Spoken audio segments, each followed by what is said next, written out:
Will the home buying frenzy the last 2 years end with a massive sell-off or a wave of foreclosures? With the current state of the economy, the question is, will there be massive job layoffs? And we know the number one reason why foreclosures happen is that homeowners lose their jobs. All right, Melissa, so we know that the Fed has raised the rate several times this year with more expected. And though the raise in rates doesn't directly affect mortgages necessarily, it does affect other consumer debt like credit cards and car loans and business loans and things of that nature. So the plan here is that they want to slow down the rate of inflation. However, they're trying to do it. They're hoping that we can kind of soft land this thing. And we're hoping that this can happen without major job loss. That is the hope. They say that, people will not be losing their jobs. Again, we don't have a crystal ball. We don't know what's going to happen. We're just riding along and seeing where this takes us. After watching several recessions being affected by them in my lifetime, especially, as an adult in my working career, I always take a look at what we're hearing and kind of put my own experience to it. And I think that one of the best ways that we can know where we're headed, as I always say, so much value in looking back in the history of what's happened before. We've talked about that. We've brought out charts before. We can see how there's parallels. So yeah, it's, super beneficial to look in the past. I've certainly seen this story before, and being in the real estate industry in the Great Recession of 2008, which actually started to happen in 2007, I think that what's going on right now is that we are just waking up from a historical boom time where, the government has just, by reducing interest rates to almost zero on the Fed level, which allowed people to, get cheap money, spend and overextend themselves. I just have a feeling now that we're seeing a result of that lower, almost zero Fed rate. And also the fact that we have just been printing trillions of dollars ever since the start of the pandemic. I think looking back, back to 2020, 2021, we were at 2.75% mortgage interest rate. We were given money by our government. And then you put those two together, the buying frenzy was off the hook. It certainly caused for, record-breaking increases to home values like we've never seen before. I mean, we're talking about a lot of states, 17, 18, 20% increases year over year, simply not sustainable. Not sustainable. One of the things that I've experienced as we go into these recessions or these hard times, we see employers really pull back and we start to see massive layoffs. And this recent Wall Street Journal article just last week, the U.S. jobless claims are on the rise. And in fact, they're at the highest that they've been this year. In this article, they say that the jobless rate is close to the 22 peak set earlier in July of 261,000 and above the 2019 pre-pandemic weekly average of 218,000. And, the important thing here is that back then, pre-pandemic, we also had a very strong labor market. So with this information, we can see that unemployment is on the rise. And, part of the concern is just, 6 months ago, we had recruiters at record levels, reaching out to employees, giving them sign-on bonuses to jump ship and go with these new companies. And part of the problem here that I see that's coming is a lot of these people, they bought homes based on their higher salaries, their new positions, their new jobs, and what they thought that they could afford at the money that they're now making. And unfortunately, what we know most of the time is last in, first out. Exactly. So, the last to be hired is the first one to go, when the times get tough. And I'd like to take a minute and just kind of turn to this other article that was published at the end of July on businessinsider.com. And again, I'm going to put all these links down below in the information section. So in this article that they titled "A Wave of Layoffs is Sweeping the U.S., they have identified several companies that have announced not only predictions of a downturn, but in preparation, they're laying off employees. Todd, it is concerning. Shopify is predicting to lay off 1,000 jobs. 7-Eleven also 880. It's a lot of people. And this one is really surprising to me. Tesla is saying that they're going to cut 229 jobs, with Elon Musk saying he is feeling super bad about the economy. What's going on here? And the list goes on, Melissa. And, in our world, I'd like to talk about, some of the major brands that we have in the US and the real estate industry are cutting jobs also. Mm-hmm. Real estate company Remax will lay off 17% of its workforce by the end of this year. Real estate brokerage Compass will lay off about 10% of its workforce, or about 450 employees. Real estate brokerage Redfin CEO Glenn Kelman, he wrote in a blog post that about 6% of the company's workforce will be laid off, which equates to about 470 employees. Also in the real estate industry, but in the lending side, JP Morgan has confirmed that they will lay off more than 1,000 employees in their home lending department. And, so guys, this is alarming. Almost 1.6 million real estate agents in the US. Obviously when the times are hot and the times are good, they're like, yeah, I want to be a part of that fast moving train. I want to grab as much as I can. I want to get my real estate license. But as we know, these are indicators where, our economy is in rough shape. We've been saying it for quite some time. I'm just a business guy. I'm not proclaiming to be an economist or, the smartest person on the earth. But, being in business for 33 going on 34 years, I've seen this story before. And, that's not all, folks. It's, I have a feeling we're going to get even deeper into this as this economy unfolds. But what I want to do right now is kind of talk about history, because a lot of times, guys, we forget, we get amnesia. We just, kind of things are going well. And it's kind of good because, time heals all. We don't want to be, kind of focusing and hanging in, sorrow and pain of the last economic downturns. But when we are seeing that things are good, just like the squirrels gathering nuts in the fall time, they're burying them in the yard. I guess we don't learn anything from the squirrels. We just go out and think, wow, we're making so much money. We're going to buy more cars, new cars, bigger houses, more debt. And, the sky is never going to fall. But the squirrels, they live a couple years and they know, hey, look, when in the wintertime you get a lot of snow or whatever, they may run out of food. So they prepare.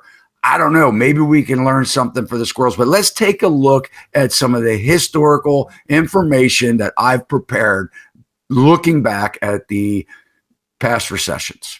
Melissa, we had a video not that long ago where we kind of dove into, a deeper look into the history of the US recessions, and I took it back to 1785, known as the Panic of 1785. But we're not going to go through this in crazy detail. But I can tell you that if you would like this report, you can drop me an email and I'll give you this more detailed version of it.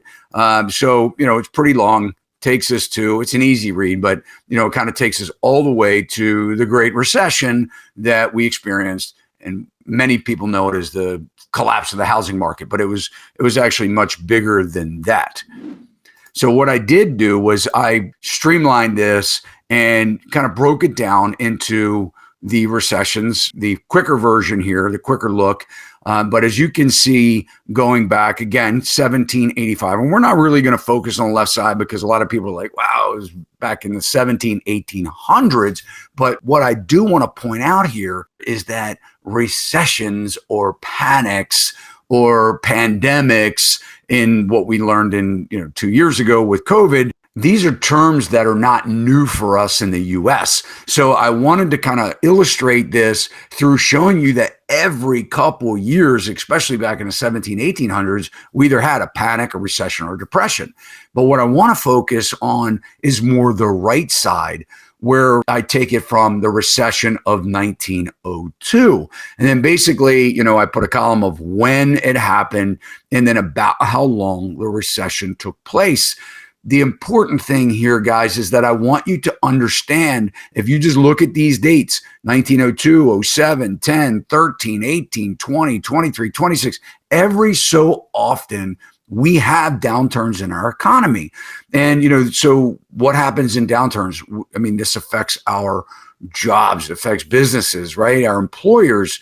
But the big thing to keep in mind here is that we need to look in the rearview mirror a little bit to understand where we may be headed. And I guess what I'm saying here, guys, is as we embrace for what I think will be on that chart, this would be a historical recession. As we embrace, there are certain things that we need to do to prepare. So, Todd, do you believe that Americans as a whole are being overextended financially? So I do, and I think that this is, we've talked about it before, who said debt's a good idea? We want what we can't afford. But if we break things down into long payment periods, tack on interest rates, we have a tendency to take the bait, right? Hey, you can buy this house for $500,000 and pay for it for the next 30 years or now 40 years. You can buy this car. You can get those extra things that you would like to have. And just think about this for a second. How long are we spending in our cars? Now, maybe some people drive all day long. I know real estate agents, we spend a lot of time in our cars. But the average American that is going to and from work or the store, we're talking about 15, 20, 30-minute car rides one way, but yet we'll go severely in debt for that car, and we'll pay for it now over 5 and 6 years. So I think that the answer is yes. We are getting further in debt, consumer debt, the housing bubble. I mean, people were buying houses at historical prices, using all their cash, even using other people's cash like mom and dad. And, now I think we're going to see that these houses that they bought with no inspections, with no appraisal contingencies, new jobs. A lot of these buyers, millennials, they have new jobs or new hires. They've never seen a downturn. I'm concerned. I'm worried about, if they lose their job, I hope mom and dad are going to be able to kick in, or somebody's going to be able to help them pay their mortgage. Or, if the heating and air system breaks, could be a $20,000 unexpected bill. But the list goes on. I mean, we're seeing in the headline news now that the car industry, there are record levels of repossessions, just people turning in the keys to their car because they're realizing they paid too much. They can't afford the car payment, exactly what I'm talking about. And credit card debt. A lot of people now are using their credit cards because they're shopping online. So where you would go to the grocery store and maybe pay cash, now a lot of people they're shopping online. They're using their credit cards with the expectations to pay it off. And then I personally know a lot of people that are now financing their groceries because they don't have the money to pay it off this month. Yeah. And, it just keeps digging in. I know. It's really a vicious cycle. You're robbing Peter to pay Paul. And, how do you break free from that? How do you get out from under the water? Let's talk about the job market. Do you think that we're going to see mass amounts of layoffs? One of the things in that article that we just referenced, a key component here is a lot of these companies are publicly traded. And, a lot of people, and they're working, a lot of employees working for these big corporate companies. And what happens is when the economy starts to pull back or hints of it pulling back, the massive layoffs are an attempt for them to continue their profitability. So they're always looking for ways of automation. We know that. We've seen several rounds, at least in my career. I remember being in high school in the 80s, seeing that was taking place with computer systems. Sounds ridiculous, but the rounds of automation continue to threaten our jobs and robotics and things like that. But what happens here is that these corporations are making layoffs in an attempt to keep shareholders happy, because the last thing that they want are their stockholders to start selling their shares and things like that. And I'm not a financial advisor, but I have been around long enough to understand it for myself. So what happens is these companies, they start pulling back, they start cutting jobs, where America's small businesses, as owners, they'll put their own check in the drawer while they make sure that their employees get paid. They'll go down just like the captain of the ship. They'll take the ship all the way down, until it's out. They'll hold on to as many people as they can. So, what I saw in 2008 was that, we'll just take the restaurant industry. For example, you had a lot of corporate restaurants closing locations. And when the job market got tough and they had to let people go. Now, look, we're already used to lack of customer service. But what was happening is the job market, the businesses weren't making as much money and they pulled back, they got rid of people, and then they watched customer service go down the tubes. At that point, it's a vicious cycle because the consumers go elsewhere. So there's a fine line. Of course, over the last couple of years, we're kind of used to not having customer service with people companies not having employees. So who knows, maybe the customers will stay this go round, even though they're disappointed with the quality or the service. But I personally believe that we have massive layoffs coming.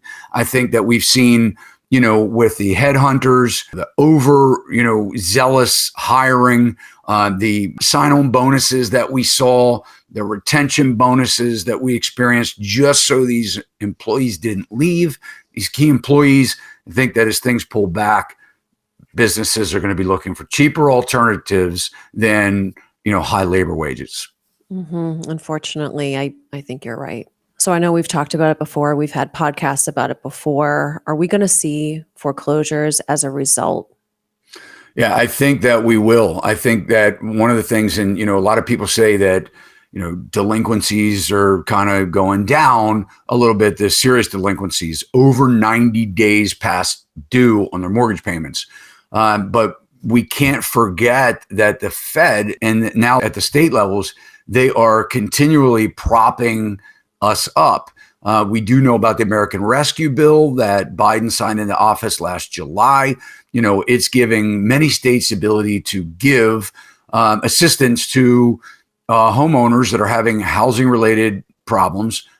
In some cases, $50,000 in additional bailout, despite the fact that the moratoriums have been lifted and are expired or expiring. In many states, they still can't, even though foreclosures are happening, they can't get the people out of the house, the owners, the prior owners out of the house. But in this PR Newswire article, I think it's important that we kind of think about, what states are seeing the most activity. They just so happen to see some of the states that saw the biggest rise in values through the years. Florida, California, Texas had the greatest number of foreclosure starts. Lenders started the foreclosure process on 22,099 U.S. properties in May. Again, this is backward-looking data. Was down 1% from April. But the key here is, this is in May, and I'm sure we're way higher if I had to guess here in August. But the key here in May, it was up 274% from a year ago. And people go, well, duh, that's because they didn't foreclose. So yeah, that's right. They didn't foreclose, but these problems haven't just disappeared. We had a normal foreclosure rate in the US before the pandemic, before the prop up, before the printing of money. So these people, even at the normal rate of foreclosure hasn't occurred. And, I think that now we're going to see it. I mean, we're going to see a reckoning. Is it going to be now, or is it going to be next year, 12, 18 months from now? That's the only question, in my opinion. Yeah, this is definitely going to be something to keep our eye on. We won't know by the numbers right now. It's going to take some time, but yeah, I mean, it's something that is very concerning. Let's talk about solutions. What is the solution to us getting out from where we are right now? I think the big thing is buckle down, stop excessive spending. If you're buying a house now, certainly live within your means, plan on, even though interest rates have gone down a little bit, still plan on that 5.5%, 6%, 30-year mortgage interest rates, and, plan accordingly. Try not to use all of your cash, have some kind of a safety net. I would get a side hustle. There are a lot of people out there, we have a lot of things that we could sell. Used clothing has been kind of growing through the years, especially with the young people. They wear things once, twice, three times. They get gifts of things that they don't like. There are all kinds of sites out there where you could sell what you don't need or no longer want. I would definitely say, do as much of that as you can, because when we know that when recessions happen, there's kind of like a pros and cons to the cash theory, but, cash is always king. So when you can go to cash, get your, I don't mean literal cash, you put the money in the bank, but when you have the money in the bank, you can take advantage of deals. You can take advantage of things that, if something in your house breaks, as the prices come down in a recession, you will have the cash to take care of those things. I think you need to really think about wants versus needs right now. And even though that's not fun, it's a smart way to live.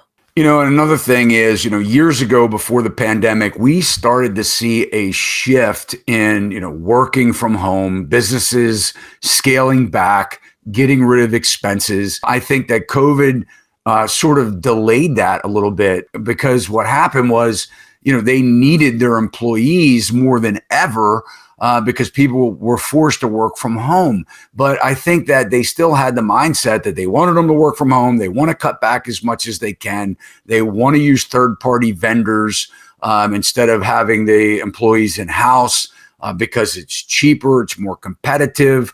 So I think we're going to start to see that wave take place. I think as people are going back to the job, this round of recession or pullback is going to create more cuts, more corporate cuts. And I want to just kind of say that if you go in the store now, you can't find people, right? And I don't think that's going to improve. I don't think Lowe's Home Improvement Store, I was in there buying a refrigerator and I couldn't find anybody to help me, right? One guy in the appliance department, and he was busy, and no one else. And I had to solely rely on, thank goodness, for online reviews, because, I was like, well, do I get this refrigerator? So I just went online. Unfortunately, the internet connection was very slow. It was frustrating, but I was able to go online. I wanted to physically look at these refrigerators, not just buy one online, but that's what I ended up doing. But the key point here is, do you think that these stores are going to hire more employees to answer questions? I think the answer is no. I think that they would rather have one person taking orders, a lot of orders continuously, than having excessive amount of employees standing around on the payroll during the slow time. So, I think that we're moving more to that next round of automation. I think we're going to see it accelerate. And I don't think it's been officially called this, but I'm going to say in this recession, I think that this is going to push corporations to slash more jobs. Now to pull it back home with what's going on in the housing market, Fortune has created this new coin phrase called the Great Deceleration. They're referring to it as the housing market. We're definitely see it show up. It's not just that interest rates were raised up, because now that they're gone back down again, we're still seeing the housing market is more of a normalized market. I'm still calling it, I think we're going to be 10 to 15%, 10 to 20%, depending on what market you are in, of a house price decline over the next couple of years before we start to see it appreciate again, like we have seen in history. Even the housing crash of 2008, prices recovered and excelled beyond that. So, but we're seeing no more excessive bidding wars, empty open houses where it used to be standing room only. And we're seeing most of the offers and things like that happen within the first couple of days. And then it's crickets from there. Yes, we are definitely seeing everything that you've just discussed, the softening of the market. I think a 10 to 20% is a fair assessment. I think that is probably right on target. Makes complete sense. Time will tell on this. But yeah, things have changed. We know this, and we'll keep an eye on it. All right, well, that wraps us up here, guys. Thanks for watching. If you like this video, you can let Melissa and I know that you did by hitting the thumbs up. Absolutely. We love your comments and questions. Keep them coming as always. And don't forget to subscribe if you haven't already done so. Hit that alert bell to let you know every time we upload videos just like this one. See you next time. See you next time. Sachs Realty, Maryland broker number 607720, office number 443-318-4514, equal housing opportunity.